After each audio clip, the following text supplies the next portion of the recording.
Good morning students. Bond brassiere के online class में आप लोगों का स्वागत है। चैप्टर 2 हिंग वाला कहानी का कुछ अंश मैंने आप लोगों को कल बताया था।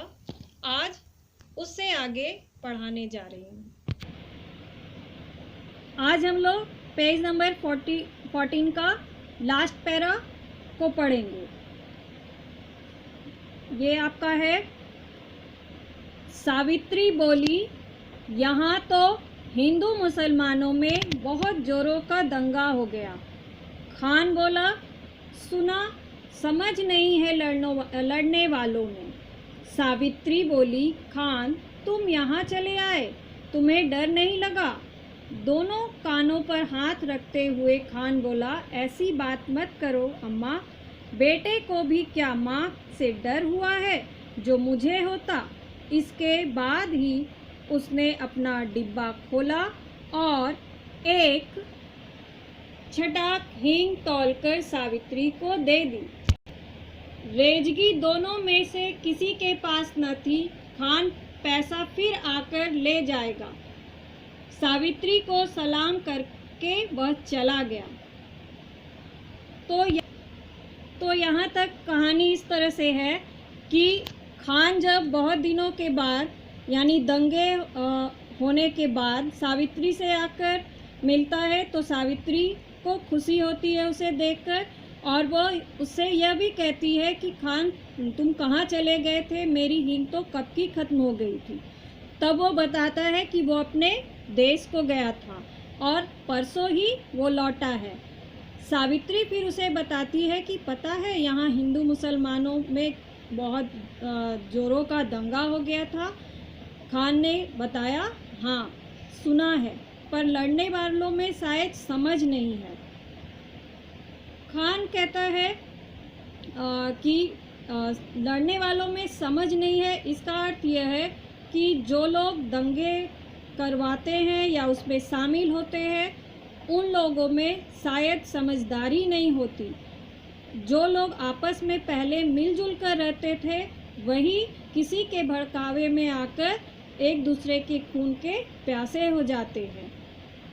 तो सावित्री खान से यह भी कहती है कि तुम्हें यहाँ आने में डर नहीं लगा? तब वो क्या जवाब देता है कि बेटे को भी माँ के पास आने में कभी डर लगा है जो उसे लगेगा। और यह कहते हुए उसने क्या किया, एक डब्बा खोला और सावित्री को एक छटाक हींग जो है वो तौलकर दे दी। रेजगी का अर्थ होता है खुला पैसा यानी खुदरा। तो दोनों में से किसी के पास चेंज पैसा नहीं था, इसलिए खान जो है वो यह कहकर चला गया कि वो फिर कभी आकर अपने पैसे सावित्री से ले जाएगा। आगे है लाइन, दशहरा हिंदुओं का बड़ा त्यौहार होता है। पिछली होली पर दंगा हो चुका था, हिंदू होली न जला सके थे। दशहरा का दिन उत्साह के साथ मनाने की तैयारी में थे। 4 बजे शाम को काली का जुलूस निकलने वाला था। पुलिस का काफी प्रबंध था। सावित्री के बच्चों ने कहा, हम भी काली का जुलूस देखने जाएंगे।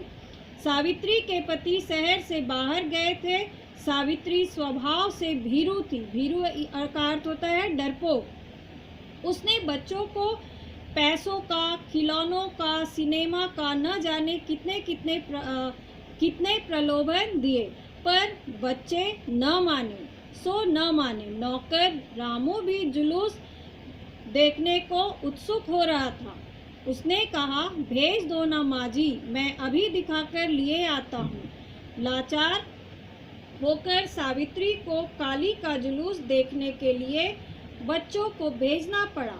उसने बार बार रामू को ताकीद यानी हिदायत दी कि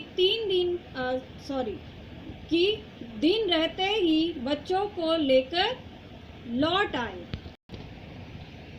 तो खान चला जाता है। उसके बाद क्या बताया गया है कि दशहरा जो है वो हिंदुओं का बड़ा त्यौहार होता है और पिछली होली में यानी होली में पहले ही दंगा हो चुका था, इसलिए इस बार इस दशहरे का जो पर्व है उसे उत्साह के साथ मनाने की तैयारी में लोग लगे थे। 4 बजे शाम को काली का जुलूस निकलने वाला था, लेकिन इस जुलूस में कुछ अनिष्ट न हो जाए ऐसी संभावना थी, इसलिए पुलिस का काफ़ी प्रबंध भी था। सावित्री के जो बच्चे थे उन्होंने अपनी माँ से जिद करना शुरू कर दिया और कहने लगे कि हम भी काली का जुलूस देखने जाएंगे।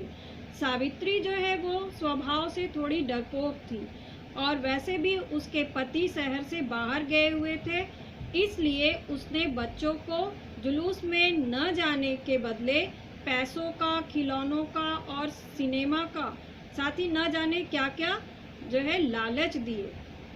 पर बच्चे जो थे वो नहीं माने। इनका नौकर एक था रामू, उसे भी शायद जुलूस देखना जो है पसंद था या उसके लिए वो उत्सुक हो रहा था कि वो भी जुलूस को देखेगा। तो उसने जो है सावित्री से क्या कहा कि भेज दो ना माँ जी, मैं जो है इन लोगों को जुलूस दिखाकर तुरंत ले आऊँगा।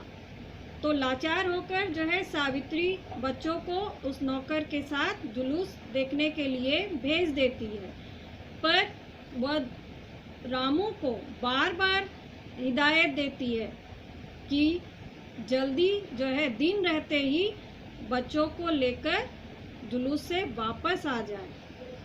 तो आज तक के लिए इतना ही।